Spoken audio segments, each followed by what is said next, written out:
अवधूत चिंतन श्री गुरुदेव दत्त. श्री स्वामी समर्थ. जय जय स्वामी समर्थ. नमस्कार प्रेमळ स्वामी भक्त हो. तुमचं आपल्या महाराजांच्या भक्तिमार्ग एक मार्ग स्वामी सेवेचा या यूट्यूब चॅनलमध्ये मनापासून स्वागत. भक्त हो, आपण सर्वजण स्वामींची सेवा करत असतो आणि त्याचे फळ आपल्याला महाराज देतच असतात. पण भक्तांनो, आपल्या कुटुंबामध्ये एक जण जरी स्वामींची सेवा करत असेल तर महाराज त्या भक्ताच्या सेवेखातर अगदी त्याच्या पूर्ण कुटुंबावर कृपा कायम ठेवतात आणि त्याच्या पूर्ण कुटुंबाची जबाबदारी ते स्वतःवर घेतात. तर असाच आजचा ह्या ताईंचा अनुभव आहे. ह्या ताईंची स्वामींवरती अजिबात श्रद्धा नव्हती आणि पुढे त्यांच्या आयुष्यामध्ये इतके वाईट वळण आले की अक्षरशः त्यांना जगणंसुद्धा मुश्किल होऊ लागलं. तर आपण आजच्या ह्या ताईंच्या अनुभवाला ताईंच्याच शब्दात सुरुवात करूयात. तत्पूर्वी तुम्ही जर आपल्या भक्तिमार्ग एक मार्ग स्वामी सेवेचा ह्या महाराजांच्या चॅनलवर नवीन असाल तर आत्ताच सबस्क्राईब करून स्वामी भक्तांना जॉईन व्हा. स्वामी भक्तांना स्वामी भक्त जोडूया आणि प्रत्येक कुटुंब स्वामीमय करूया. श्री स्वामी समर्थ. तुम्ही पण कमेंटमध्ये श्री स्वामी समर्थ जरूर टाईप करा. तर भक्तांनो, आजचा हा अनुभव अक्कलकोट येथील रहिवासी असलेल्या ताईंचा आहे. म्हणजे ह्या ताई अगोदर अक्कलकोट येथे राहत होत्या. त्या म्हणतात की त्यांचे आई वडील हे स्वामींचे अगदी निस्सीम भक्ती करत होत्या. त्यांची स्वामींवर खूप श्रद्धा होती. ते अक्कलकोटमध्ये असल्यामुळे ते स्वामींवरती अगदी त्यांचा स्वामींवरती पूर्ण विश्वास होता. स्वामींची दररोजची आरती, त्यांची सेवा हे ते नियमितपणे करत होते. आणि माझे आई वडील मला नेहमी सांगायचे की बाळा, तू पण महाराजांची सेवा कर, बघ तुला आयुष्यामध्ये कधीच काहीच कमी पडणार नाही. परंतु माझा अजिबात विश्वास नव्हता. आई अशी बोलली की मी तिला हसायचे आणि सांगायचे की अगं, देव वगैरे काही नसतं, हे फक्त आपले सगळ्यांच्या मनाचे खेळ आहेत. असं म्हणून मी हे सर्व वारंवार टाळत असे. परंतु आई आणि बाबा हे नेहमीच स्वामींची सेवा करायचे आणि मला तर कधीच महाराजांची सेवा करावी असं वाटलं नाही. आता पुढे मी कॉलेजला गेले आणि माझं कॉलेजचे ॲडमिशन बाहेर झालं. मी 2 वर्षासाठी आता बाहेर जाणार होते. मी जाताना मला आईने सांगितलं की अगं, स्वामींचा आशीर्वाद घेऊन जा, बघ तुझे प्रत्येक काम पूर्ण होईल. परंतु माझा विश्वास नसल्यामुळे मी आईला पूर्ण नकार दिला आणि मी तशीच घरातून बाहेर पडले. माझं कॉलेजमध्ये ॲडमिशन झालं, सर्व काही व्यवस्थित झालं. आता मी तेथेच राहणार होते. तेथे राहत असल्यामुळे तिथेच माझी ओळख एका मुलासोबत झाली. त्याची कास्ट वेगळी होती आणि माझी पण कास्ट वेगळी होती. आम्हा दोघांची मैत्री झाली आणि मैत्रीचं रूपांतर प्रेमात झालं. मला तो मुलगा खूपच आवडू लागला होता. परंतु तो कॉलेजलाच होता आणि मी पण कॉलेजलाच होते. मग तो जॉब करत नव्हता किंवा मी पण जॉब करत नव्हते. आम्हा दोघांचंही शिक्षणच चालू होतं. एवढी खबर माझ्या घरी लागली आणि वडिलांनी माझं कॉलेज बंद करण्याचं ठरवलं. वडिलांनी मला तिथून घरी घेऊन आले आणि माझं कॉलेज बंद झालं. आम्हा दोघांना भेटता येत नव्हतं किंवा बोलता येत नव्हतं. वडिलांनी साफ नकार दिला होता. मग मी त्या मुलासोबत पळून जाण्याचा विचार केला आणि आम्ही दोघांनी पळून जाऊन लग्न केलं. आम्हा दोघांची कास्ट वेगळी असल्यामुळे त्यांच्या पद्धती सगळ्या वेगवेगळ्या होत्या. ते शिकायला मला थोडा वेळ लागणार होता.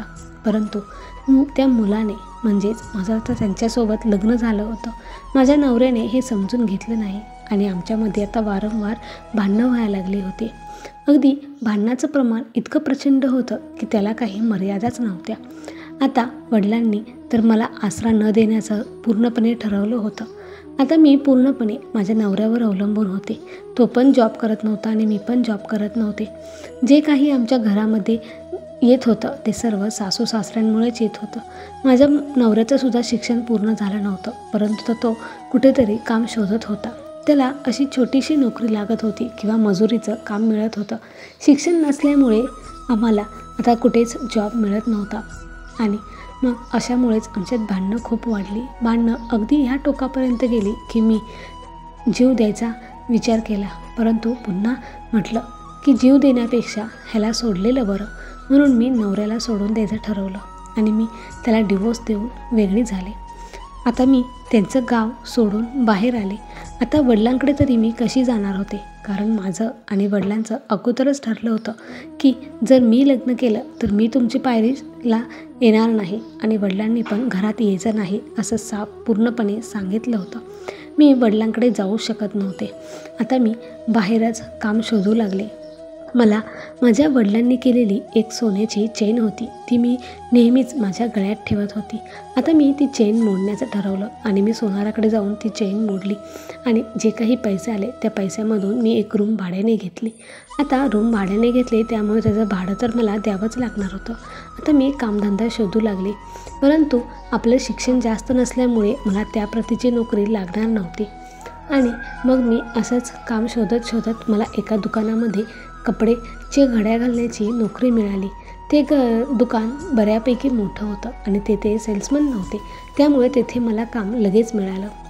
महिन्याला फक्त 2,000 रुपये एवढाच पगार होता. मग त्या 2,000मध्ये माझं कसं चालणार होतं? नोकरीचा टाईम सकाळी 11 ते संध्याकाळी 5 असाच होता. मग मी तिथेच नोकरी करायला जाऊ लागले. त्या 2,000मध्येच मी कसं बसं माझं भागवत होते. तेथे आणखीनही काही मुली बायका कामाला होत्या. मग त्यांनी मला त्यासोबतच धुणेभांडी करण्याचा सल्ला दिला आणि मी धुणेभांडी करण्याचं ठरवलं. मग मी धुणेभांडी आणि सकाळचं धुणेभांडी करून मग मी पुन्हा दुपारी कामावरती इकडे येत होती. आणि अशीच मी ज्या ठिकाणी धुणेभांडी करायला जात होती तिथे माझी ओळख त्या ताईंसोबत झाली. त्या ताई प्रचंड स्वामी सेवा करायच्या. त्यांचा स्वामींवरती खूप विश्वास होता. मग मी त्यांना दररोज स्वामींची सेवा करताना पाहायचे. माझ्या मनामध्ये अगोदर स्वामींबद्दल तिरस्कार होता किंवा काहीच विश्वास वगैरे नव्हता. माझे आई वडील नेहमी स्वामींची सेवा करत होते, परंतु मी कधीच केली नव्हती. परंतु आज त्या ताईंना स्वामींची सेवा करताना पाहून मनामध्ये थोडीशी श्रद्धा जागृत झाली होती आणि मग त्या स्वभावाने खूपच छान होत्या. त्यामुळे आम्हा दोघींचं चांगलं पटत होतं. आम्ही दोघी चांगले बोलायचो. त्यांना मी माझ्या भूतकाळाबद्दल सर्व काही सांगितलं होतं. माझी जी परिस्थिती चालू आहे त्याबद्दलही मी त्या ताईंना सर्व काही सांगत असे. तर त्या ताईंनी मला स्वामींची सेवा करण्याचा सल्ला दिला. म्हणाल्या की अगं तू एक काम म्हणून स्वामींची सेवा कर, मग बघ तुला काहीतरी फरक नक्कीच जाणवेल. मग मी असंच मनाला ठरवून स्वामींची सेवा करण्याचं ठरवलं आणि माझा पगार झाला की मी त्या पगारातूनच एक स्वामींची मूर्ती, स्वामीचरित्र सारामृत आणि एक जपमाळा विकत आणली आणि मी घरीच त्या भाड्याच्या रूममध्येच मी स्वामींची सेवा करू लागले. स्वामींची सेवा करता करता स्वामींची गोडी कधी लागली ते कळलंच नाही. आता प्रत्येक वेळेस मुखात फक्त श्री स्वामी समर्थ, श्री स्वामी समर्थ एवढंच येत होतं. अगदी जेव्हा जास्त काळजी वाटायची, टेन्शन यायचं, तेव्हा मी फक्त श्री स्वामी समर्थ एवढंच म्हणायचे की लगेचच माझी काळजी, संकट सगळं काही दूर होऊन जायचं. आता स्वामींवरती एवढा विश्वास बसला होता की काहीच वाटत नव्हतं. असं वाटायचं की आपलं कोणीतरी आहे, मला काळजी करण्याचं कारण नाही. स्वामी आहेत ते पाहून घेतील आणि मी प्रत्येक गोष्ट स्वामींवरती सोडून द्यायची की स्वामी तुम्ही आहात ना, तुम्ही पाहून घ्या. मी असं म्हणत असायचे. आणि मला आता भरपूर दिवस स्वामींच्या सेवेमध्ये येऊन झाले होते. आता मला आईवडिलांची फारच आठवण येत होती. असं वाटत होतं की एकदा आईवडिलांशी बोलावं, एकदा त्यांना भेटावं, त्यांना डोळे भरून बघावं असं वारंवार वाटत होतं. परंतु वडिलांसमोर जाण्याची माझी हिंमत नव्हती. पण स्वामी हेच आता माझे आई वडील आहेत असं मनात यायचं आणि पुन्हा स्वामींजवळ जाऊन बसून मी त्यांच्याशीच बोलायचे आणि त्यांच्याजवळच जे काही असेल ते मनातलं मोकळं करायचे आणि त्यांच्याजवळच रडायचे. मला माहीत होतं की एक ना एक दिवस माझे आई वडील मला नक्की भेटतील. अशीच माझी स्वामींची सेवा सुरू होती. अशातच माझे 2-3 वर्ष गेले. ज्या ठिकाणी मी कामाला होते कपड्याच्या दुकानामध्ये, तेथे माझी चांगली ओळख झाली होती आणि पुढे ते जे दुकानाचे जे मालक होते त्या मालकांना बाहेर परगावी जायचे होते. त्यामुळे त्यांचा माझ्यावरती भरपूर विश्वास होता आणि ते खूपच श्रीमंत असल्यामुळे त्यांना त्याचं काहीच वाटत नव्हतं. मग त्यांनी मला त्यांच्या दुकानाची पूर्ण जबाबदारी माझ्यावर सोपवली आणि ते परगावी निघून गेले. ते नसल्यामुळे आता मला कामाचा पूर्ण लोड येत होता. जे काही माल आलेला आहे त्याची व्यवस्थित नोंदी करून ठेवणे किंवा जी काही ग्राहकांना विकले गेले आहे त्याची व्यवस्थित नोंदी करून ठेवणे, पैशाचे सर्व व्यवहार बघणे, हे सर्व काही मलाच करावं लागत होतं आणि मी त्यामध्ये आता पूर्णपणे प्रामाणिक होते. मी त्यांचं पूर्ण काम सर्व चोख अगदी व्यवस्थित केलं होतं. मग पुढे असेच काही दिवस गेले आणि ते मालक परत आले. ते परत आल्यानंतर मी त्यांना सर्व काही हिशोब दिला आणि त्यांनी माझा प्रामाणिकपणा पाहून ते माझ्यावरती अत्यंत खुश झाले. त्यांनी मला सांगितलं की ते आता दुबईलाच सेटल होणार आहेत, त्यामुळे ह्या पूर्ण दुकानाचा सर्व कारभार तूच पहा आणि जेव्हा तुझ्याकडे पैसे येतील तेव्हा तू माझे पैसे परत करून टाक, असं त्यांनी मला सांगितलं. हे ऐकून तर मला अतिशय आनंद झाला आणि मी त्यांना हो असं सांगितलं. आता माझ्याकडे सर्व काही होतं आणि फक्त आता मला आईवडिलांना भेटायचं एवढीच इच्छा माझ्या मनामध्ये होती. आणि काय चमत्कार झाला की त्या दिवशी अगदी अक्कलकोटवरूनच आमच्या दुकानामध्ये माल येणार होता आणि मग ते माल आल्यानंतर आम्ही तो माल खाली केला आणि तो गाडीचा जो ड्रायव्हर होता तो माझ्या शेजारचाच होता, म्हणजे माझ्या आईवडिलांच्या शेजारचाच होता. त्यांनी मला पाहिलं आणि त्यांनी मला लगेच ओळखलं, परंतु मी त्यांना ओळख दाखवली नाही. आता इथून पुढे काय झालं की त्यांनी घरी गेले आणि त्यांनी घरी जाऊन माझ्या आईवडिलांना कदाचित मी इथे आहे असं सांगितलं असावं. मग लगेच 2-3 दिवस गेले की माझे आईवडील मला भेटायला तेथे आले आणि त्यांना पाहून माझे अगदी अश्रू अनावर झाले. मी रडतच आईला मिठी मारली. माझे वडील म्हणाले की अरे बाळा, तुझ्याकडून चूक झाली, परंतु आईवडील आपल्या लेकरांची प्रत्येक चूक पोटात घालतात. तुला असं का वाटलं की आम्ही तुला कधी स्वीकारू शकणार नाही? अगं, ते तुझंच घर होतं आणि त्या घरामध्ये येण्यासाठी तुला कोणाच्या परवानगीची गरज नाही. बाळा, तू कधीही येऊ शकत होतीस, मग तू आमच्याकडे का आली नाहीस, असं त्यांनी मला विचारलं. मी म्हटलं की बाबा, माझ्यामुळे तुमची एवढी नाचक्की झाली, मी पुन्हा कुठल्या तोंडाने तुमच्याजवळ येणार होते. मग हे सर्व ऐकून माझ्या वडिलांचे देखील डोळे भरून आले आणि त्यांनी मला आनंदाने स्वीकारलं. आता स्वामींच्या कृपेने माझं सर्व काही व्यवस्थित चालू आहे. माझे वडील माझ्यासाठी दुसरीकडे स्थळं शोधत आहेत, परंतु त्या म्हणतात की ज्या ठिकाणी लग्न जुळेल त्या ठिकाणी अगोदर सर्व काही खरं जे काही घडलं आहे ते सर्व काही सांगून मगच त्या ठिकाणी आपण लग्न जमवायचं. आणि मला स्वामींवरती पूर्ण विश्वास आहे की जे काही त्यांच्या मनात असेल तसंच घडेल आणि माझं आयुष्य नक्कीच व्यवस्थित होईल.